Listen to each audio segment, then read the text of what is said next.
Oke, berbicara tentang kongres begitu ya.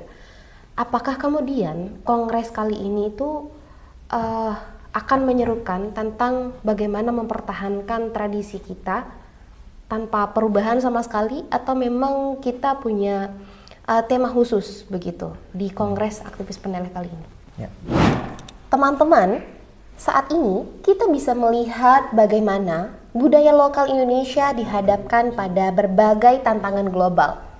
Misalnya, masuknya budaya-budaya luar seperti budaya K-pop, budaya Hollywood yang kemudian menggeser nilai-nilai budaya lokal yang ada di Indonesia.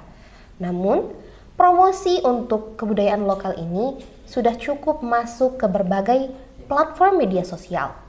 Nah, Assalamualaikum warahmatullahi wabarakatuh. Selamat pagi, selamat siang, dan selamat malam bagi seluruh pemirsa podcast atau siniar Satu Nusantara, Abadilah Nusantara, Jayalah Indonesia. Untuk membahas hal tadi, di sini sudah ada bersama saya Mas Deo Sandi Dwi Antoro. Nah, menurut Mas Deo nih, ketika melihat budaya globalisasi yang sudah masuk ke ruang-ruang masyarakat kita pada saat ini, baik dari pengaruhnya dari negara-negara luar ataupun dari negara-negara yang seperti yang sebutkan tadi, bagaimana sih menurut Mas Deo nih pengaruh globalisasi terhadap kelestarian budaya lokal kita di Indonesia? Atau mungkin kita bisa berangkat dari budaya lokal kita itu sendiri. Gimana Mas Deo? Ya, baik. Pertama-tama kalau kita bicara tentang globalisasi ya, kita harus tahu dulu alasan kenapa kemudian ada globalisasi di muka bumi ini. Oke, jadi, menarik nih. Gimana? Di belakang alasan globalisasi ini kan mulai dari ini ya, pemikiran-pemikiran orang-orang yang kemudian di Eropa gitu ya, ingin kemudian kehidupannya itu punya sesuatu hal yang memudahkan. Kalau bahasa kita mungkin bahasa yang lebih rumit, modernisasi itu sendiri gitu ya. Jadi kenapa kemudian adanya globalisasi ini ingin kemudian menyamaratakan ya, menyamaratakan dalam artian semua nilai itu ya kita menuju pada yang nilai yang satu. Di satu sisi nilai itu sendiri yang diyakini oleh Barat adalah nilai terhadap ya manusia ini adalah pusat dari peradaban itu sendiri. Gitu. Nah, maka di balik dari itu ada agenda-agenda atau tersirat pemikiran-pemikiran orang-orang Barat akhirnya yang mengedepankan tentang apa-apa itu ya soal materi gitu. Jadi kalau bicara tentang budaya, pada akhirnya budaya ini sendiri dilihat hanya sebagai ekspresi kebudayaan ya, bukan sebagai nilai. Karena kalau kita bicara budaya itu tidak hanya sesuatu hal yang tampak dan bentuknya sifatnya ekspresi, tapi juga nilai di balik itu sendiri. Gitu. Berarti kalau boleh saya simpulkan, sebenarnya lokalitas kita saat ini sudah punya nilai, maksudnya kebudayaan kita itu sebenarnya bukan hanya datang dari tren begitu ya, bukan hanya datang dari keinginan seseorang untuk berekspresi, tapi berdasar pada nilai-nilai atau lokalitas yang ada, begitu ya. Berarti, Oke, kalau begitu menurut Mas Deo nih, nilai-nilai budaya Indonesia yang masih perlu kita lestarikan atau mungkin nilai-nilai yang tersimpan tapi sudah lama terkaburkan oleh budaya lain, itu yang masih relevan saat ini tuh kayak gimana? Bicara tentang nilai budaya Indonesia yang apakah masih relevan hingga saat ini sebenarnya banyak ya. Cuman lagi-lagi tren menunjukkan budaya-budaya lokalitas kita itu semakin menurun karena banyak algoritma budaya luar yang kemudian masuk ke lokalitas kita sendiri. Padahal kalau misalnya kita lihat secara lokalitas, karena saya orang Jawa, biasanya kalau di Jawa itu saya kasih contoh budaya tentang Mamayu Hayuning Bawono gitu. Memperindah sesuatu yang indah. Kalau kita lihat memperindah sesuatu yang indah itu yang dimaksud ya Misalnya manusia hidup secara berdampingan gitu. Mau tidak mau akan saling berinteraksi dan lain sebagainya. Tapi kemudian di Jawa itu bagaimana interaksi itu juga lebih diperindah lagi dengan kehangatan secara berinteraksinya, terus juga secara bahasa dan lain sebagainya. Artinya kan budaya akhirnya terbentuk dari kehidupan sehari-hari gitu ya. Jadi itu tuh menjadi budi akhirnya, menjadi budi dan ekspresi dari masyarakat kita gitu. Gitu. Oke, menarik ya. Jadi kalau kita pikir lebih lanjut atau kalau kita visualisasikan pada awal terbentuknya budaya ini ya berangkat dari keseharian itu sendiri. Kalau mungkin saya sebagai suku Sasak begitu, saya bisa melihat bahwasanya budaya-budaya seperti di Sasak itu ada istilah betabe, di mana kita bilang permisi ketika lewat di depan orang yang lebih tua atau siapapun itu, tapi dengan gestur tubuh, tangan kiri itu di belakang dan tangan kanan itu di depan dan seperti ini begitu. Dan menurut saya itu adalah budaya yang tidak bisa digantikan dengan budaya-budaya baru yang kemudian datang dari luar begitu ya. Betul. Jadi menarik ya, karena datang dari lingkungan itu sendiri. Berbicara tentang lingkungan kita kan sekarang sudah mulai berkiblat kepada satu arah begitu ya. Mulai dari lingkungan kita yang individualis. Kalau mungkin dulu sewaktu saya kecil, itu kan rumah-rumah masih belum banyak yang dipagar tinggi, kemudian belum banyak yang membuat toilet rumahnya itu di dalam sehingga orang-orang tidak bisa numpang ke kamar mandi dan lain sebagainya. Apakah kemudian, belum lagi kita membahas tentang teknologi begitu ya Mas Di, apakah kemudian budaya itu bisa berubah dari internal lingkungan itu sendiri atau justru yang harus diperhatikan adalah eksternalnya gitu? Ini sebenarnya bisa dua arah ya, dua arah dalam artian budaya itu sudah eksis dengan sendirinya sebenarnya gitu ya. Cuman lagi-lagi bagaimana kemudian kita itu secara, kalau di sosial media kan ada algoritma, ketika misal ada ketertarikan tertentu, otomatis algoritma yang berjalan adalah ya yang kita sukai itu gitu. Nah, sama dengan apa yang ada di kepala kita. Sebenarnya kalau kita terus memperkenalkan budaya, terus juga memperbanyak belajar tentang kebudayaan lokalitas kita, sebenarnya itu akan terbiasa dengan sendirinya. Kayak misalnya tadi interaksi gitu ya, interaksi. Sebenarnya kalau dulu kan orang itu cenderung misalnya berpergian kemanapun itu kalau tersesat di jalan atau nggak tahu jalannya itu kan tanya permisi, bertanya gitu ya. Tapi sekarang dengan adanya kemudahan misalnya Google Maps, akhirnya orang tidak mau lagi untuk bertanya sekedar kemana arahnya nanti setelah 100 meter kemana dan lain sebagainya gitu. Nah akhirnya kan lagi-lagi teknologi membuat interaksi antara manusianya itu juga berjarak gitu ya. Oke, jadi bisa dibilang bahwa budaya lingkungan kita itu juga punya algoritma begitu ya Mas ya. Nah, jadi arahnya itu apakah kemudian eksternal yang merubah internal budaya atau justru budaya yang harus dipertahankan untuk menghadapi hal-hal eksternal seperti teknologi, globalisasi dan lain sebagainya.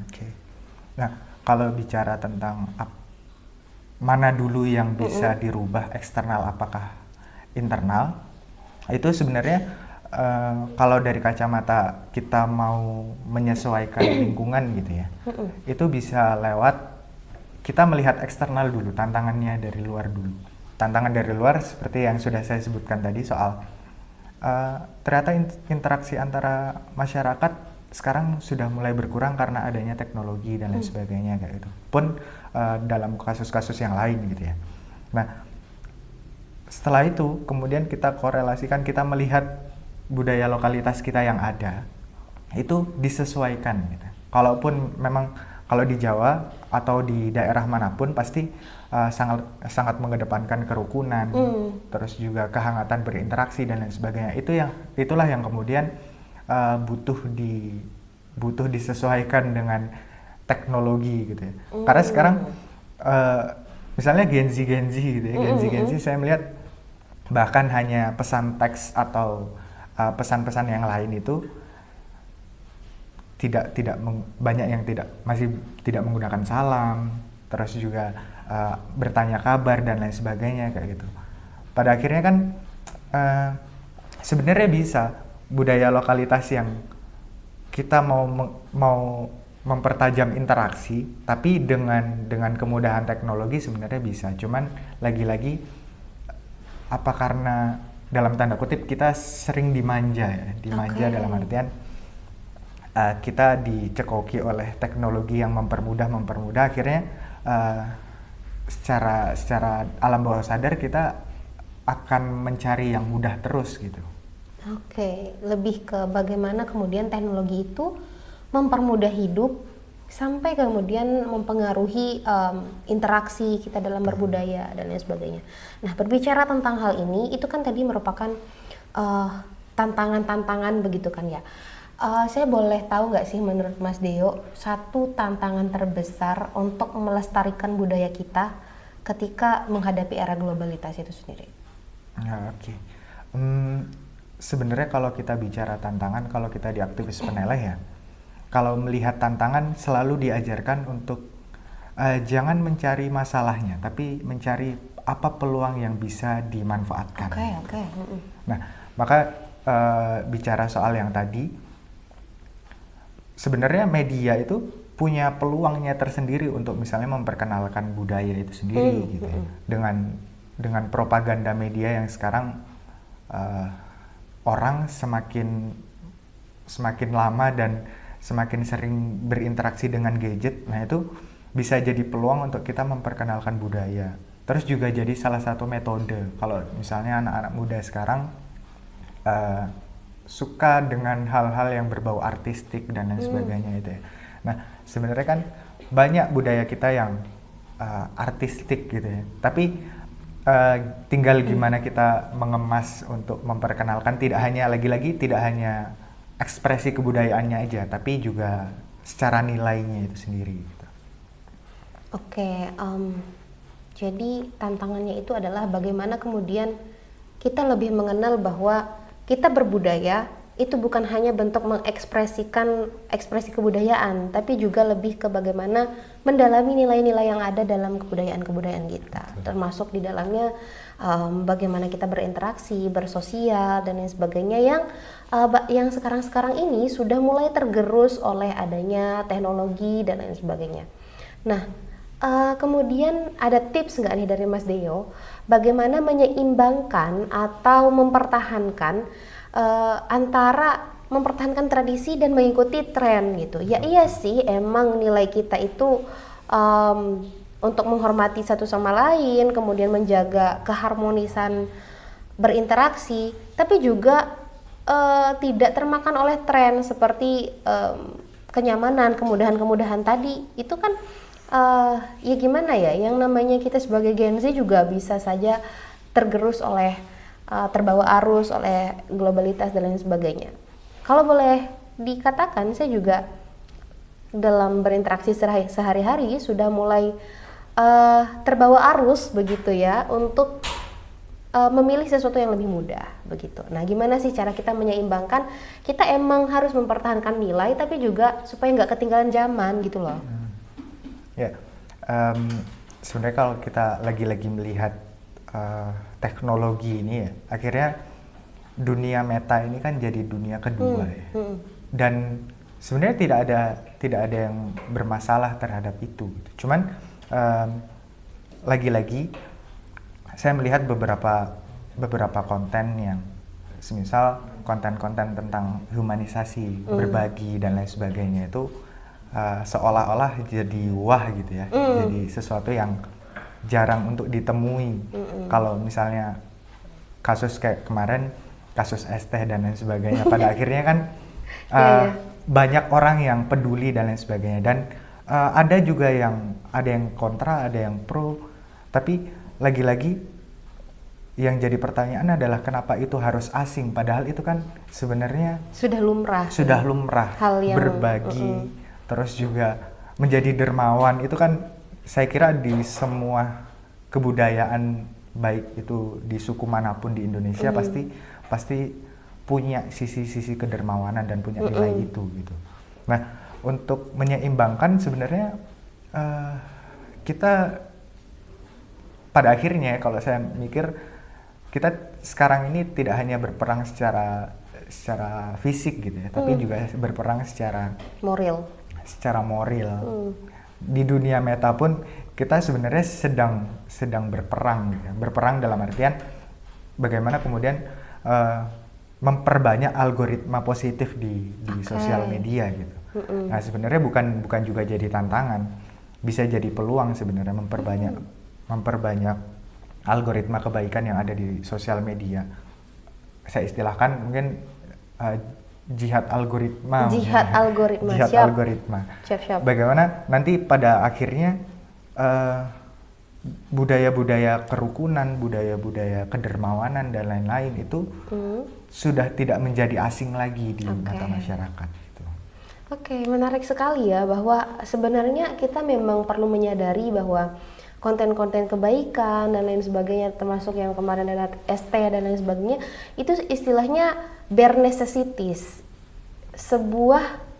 sesuatu yang basic yang memang sudah seharusnya ada, tapi kemudian karena sudah terlalu asing ataupun sudah terlalu tergerus dengan budaya lain, itu kemudian menjadi sesuatu yang tumben atau menjadi sesuatu yang mengejutkan. Padahal dalam Islam sendiri, kalau kita berbicara tentang kita sebagai umat muslim, itu merupakan bare necessities yang sudah harusnya dimiliki oleh beberapa banyak muslim, dan itu sudah harusnya diajarkan di sekolah-sekolah dasar dan lain sebagainya. Oke, menarik. Kemudian kalau boleh kita lanjut ke bagian let's say institusional, pemerintah. Kira-kira nih, menurut Mas Deo sejauh ini peran pemerintah untuk membantu melestarikan budaya itu seperti apa? Karena kalau kita lihat di algoritma sosial media seperti saat ini, sejauh ini institusional yang aktif dalam sosial media itu sejauh ini hanya admin Gerindra, kalau boleh menyebut merek, begitu kan ya. Tapi untuk melestarikan budaya seperti Pesona Indonesia, account dan lain sebagainya, saya rasa masih kurang. Nah, menurut Mas Deo nih, peran pemerintah dalam kehidupan nyata sejauh ini seperti apa? Ya, kalau bicara tentang topik yang agak kritis dan agak tepi jurang gitu ya, saya melihatnya di beberapa kasus ke belakang, misal tentang pemisahan Kementerian Pendidikan dan Kebudayaan. Pada akhirnya Kementerian Kebudayaan ini menjadi kementerian sendiri gitu. Di balik itu mungkin ada ini kementerian tidak cukup jatah, akhirnya dibagi-bagi kuenya, dipotong yang lebih kecil dan lain sebagainya. Cuman itu bagi saya menjadi masalah karena pada akhirnya kebudayaan ini menjadi sub tersendiri gitu. Ya, ngomong kebudayaan aja, pendidikan aja. Sebenarnya kan itu satu hal yang perlu diintegralkan ya. Betul. Terlebih-lebih semisal tentang pariwisata, karena tadi bicara tentang Pesona Indonesia dan lain sebagainya. Nah, lagi-lagi apa yang dipromosikan itu ya hanya tentang ekspresi kebudayaannya. Jarang sekali kementerian kebudayaan itu yang betul-betul menyoroti tentang nilai yang dibalik itu, dan itu betul. Diajarkan kepada anak-anak muda kita gitu. Contoh bisa dilacak tentang program-program Kementerian Kebudayaan. Kemarin saya baca-baca, ya lagi-lagi ya hanya sebatas melihat budaya itu yang eksis gitu ya. Seperti pengesahan Ref Ponorogo yang harus nih goal sampai UNESCO dan lain sebagainya. Tapi pesan di balik itu lagi-lagi gagal untuk disampaikan. Gagal untuk ditelisik lebih dalam lagi. Oke, terima kasih Mas De. Itu merupakan sebuah bentuk penyadaran. Mungkin lewat sini kita bisa memberikan sedikit insight begitu ya tentang apa yang mungkin bisa menjadi masukan bagi pemerintah kita dalam melestarikan budaya-budaya kita selanjutnya. Baik, berbicara tentang budaya, kemudian kita juga tadi udah lanjut ke pemerintah dan lain sebagainya. Di aktivis peneleh sendiri nih, ada nggak sih bentuk tandim atau bentuk usaha untuk betul-betul melestarikan budaya yang dimana di dalamnya mencakup semua yang tadi, baik dari kehidupan kita bersosial, kemudian institusional, dan masuk juga ke dalam ranah-ranah generasi-generasi terkini sebagai orang yang paling bertanggung jawab untuk melestarikan budaya itu sendiri. Gimana Mas? Ya, kalau di Peneleh kita lebih mengedepankan propaganda kebudayaan atau nilai kebudayaan itu sendiri itu karena berkaca dari sejarah misalnya keberhasilan tentang Nusantara yang punya jangkauan yang luas pada masanya dan jaya pada masanya, kita melihat bagaimana kita melanjutkan gitu. Kalau Peneleh identik dengan nilai-nilai kenusantaranya, kita melihat Nusantara kenapa dahulu itu bisa jaya dan bisa punya cakupan yang sangat luas bahkan sampai ke Malaysia, Thailand dan lain sebagainya. Nah itu sebenarnya nilai-nilai kerukunan yang harus diglobalisasi sebenarnya. Jadi globalisasi itu jangan melihat bahwa kita yang diinvasi, enggak ya. Tapi kita juga harus counter back gitu, menginvasi kembali. Globalisasi itu yang mulai ya harus dari kita sendiri gitu. Itu sebagai bentuk perlawanannya. Dan tentang promosi-promosi kebudayaan, kita beberapa kali misalnya bekerja sama dengan beberapa institusi dan lain sebagainya untuk kemudian tidak hanya memperkenalkan budaya satu sama lain, tapi juga menciptakan kerukunan itu sendiri gitu. Oke, kalau berbicara tentang agenda begitu ya, ada nggak sih agenda dari aktivis Peneleh yang terdekat ini gitu ya, yang istilahnya bisa kita inisiasikan sebagai bentuk jihad algoritma itu tadi?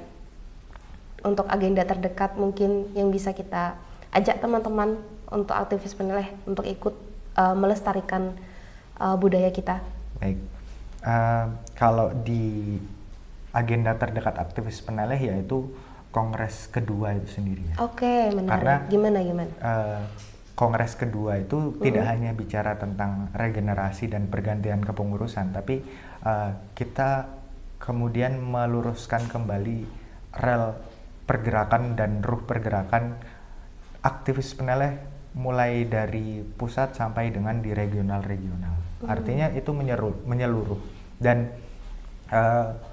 nanti di aktivis Peneleh itu sendiri, di Kongres kedua kita akan spesifik justru membahas tentang agenda-agenda kebudayaan. Agenda-agenda kebudayaan yang lagi-lagi konstruknya tidak berdasarkan pada konstruk-konstruk materialistis gitu ya. Tapi lebih kepada nilai-nilai kebudayaan itu sendiri.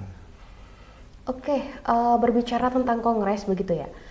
Apakah kemudian kongres kali ini itu akan menyerukan tentang bagaimana mempertahankan tradisi kita tanpa perubahan sama sekali, atau memang kita punya tema khusus begitu di Kongres Aktivis Peneleh kali ini? Ya.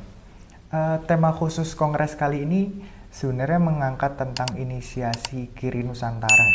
Inisiasi Kiri Nusantara itu sendiri tidak dimaknai sebagai kirinya orang Barat atau kirinya negara-negara komunis dan lain-lain ya. Tapi Kiri Nusantara itu sendiri adalah wujud ekspresi perlawanan.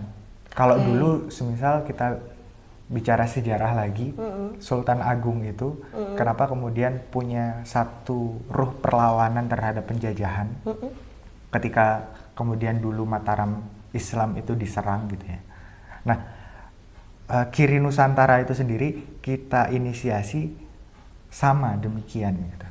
Artinya kita tidak meninggalkan kebudayaan lokalitas, tapi wujud perlawanannya, ruh perlawanan dan semangat perlawanannya ya kita ambil dari semangat Nusantara itu sendiri. Kalau dulu Sultan Agung tuh mengajak rakyat-rakyatnya mengangkat keris itu bukan untuk siapa yang lebih jago, siapa yang lebih tapi bagaimana kemudian dia mengajak rakyatnya untuk mengangkat keris ya untuk lebih mengedepankan karena kita punya nilai kerukunan dan lain sebagainya.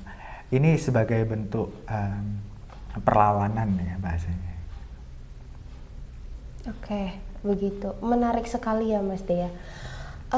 Jadi begitu teman-teman.